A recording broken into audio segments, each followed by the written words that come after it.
everyone. What's up with Doc Nana? What's up with Doc Chef Nona this time? And what are we going to do today?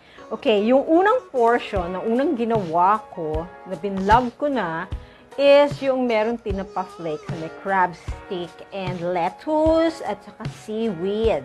Okay?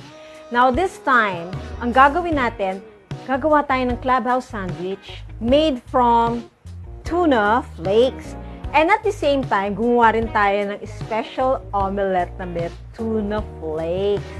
So, isa-serve natin siya na pang hotel or fine dining ang dating niya. So, binibigyan ko kayo ng idea. Pero this time, gumamit ako ng waffle maker. Yung paggawa ng mga hot cakes na machine.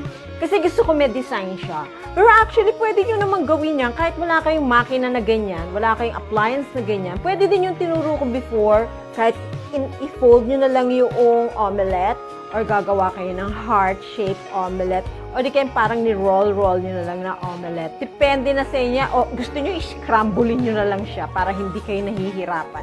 It's a matter of the taste and presentation. So, hindi ko na ito patatagalin. Panoorin na natin kung paano ko siya ginawa. Okay? Tandaan nyo may sandwich na, may omelette pa siya. Babalik ako mamaya. Hello everyone. Today we're going to do something different. Pwede tayong gumawa nito ng tuna salad and gagamitin natin din yung tuna salad sa paggawa ng omelette or pwede din tayong gumawa ng sandwich. So, gagamit tayo ng century tuna or kahit anong tuna, basta ang importante, ang kanyang is oil-based, no? So, gamit tayo ng kamatis, sibuyas, pwede din yung white onion, kaso yan ang available sa akin, red onion, and pipino. Na ang ginawa ko dito, hiniwa ko tong mga to ng maliliit. So, ito na naging outcome niya. Okay, we'll be needing pickle relish and of course our Mr. Mayo. The mayo. Hindi natin kailangan yung ibang salad dressing, masyadong maaasim na yon. Ito, okay lang ito, natitimpla natin. May pickle at may mayo ka.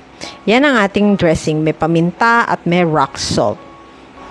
Okay, ito na ang ating tuna salad na veggie. Okay, we'll be needing red bell pepper and onion spring and a few of flour and 2 eggs. Depende na kung ilang itlog ang gusto nyo.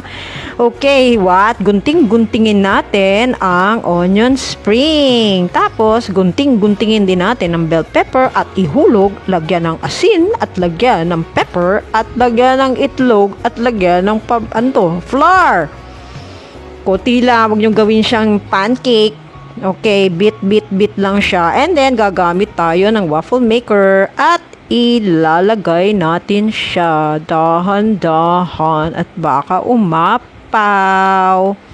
Ayan, naluto na at nilalagyan ko na siya ng tuna salad flake. At ifo-fold natin. Siyempre, medyo hilaw-hilaw pa ng konting ibang parts. So, kailangan natin tiris-tirisin ng waffle maker. Eto na, dinadampot na natin siya at ilalagay natin siya sa plato. Eto, at lagyan natin siya ng cheese. And of course, si Mr. Mayo. Decorate lang natin siya para ka na nagde-decorate ng Christmas tree na nilalagyan ng garland. Eto na, lagyan natin siya ng parsley. Gunting-guntingin mo si parsley pang decor. Ayan, ang ganda ng presentation. So, gamitin natin si tuna flake salad again.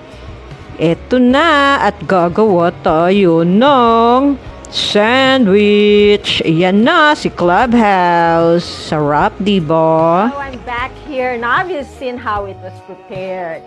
So, it's just a matter of plating. So, i-revise nyo na lang kung gusto niyo. Hindi lang naman tuna ang pwedeng gawin dyan Ang dami pa. Pwede kayong kumuha ng sweet ham or simple na bacon. Oh yeah, bacon is good also. Pero syempre, yung mga taong hindi mahilig sa baboy, iwas-iwas na lang kayo. Ngayon, kung gusto nyo ng fish, ayun nga, yung tuna na lang, pwede din yon. Oo. So, anyway, So, nakita nyo na kung paano siya na-prepare. Yun nga lang, nalulungkot lang ako kasi wala siyang, I think wala siyang lettuce. Kasi umorder ko ng lettuce talaga. Hindi pa ako nabibili nila Olive ng lettuce. Olive, lettuce dyan, please! May kailangan na akong gawin. Na yung mga request mo. Ito, nagawa na tayo ng Clubhouse sandwich. Okay, bye-bye!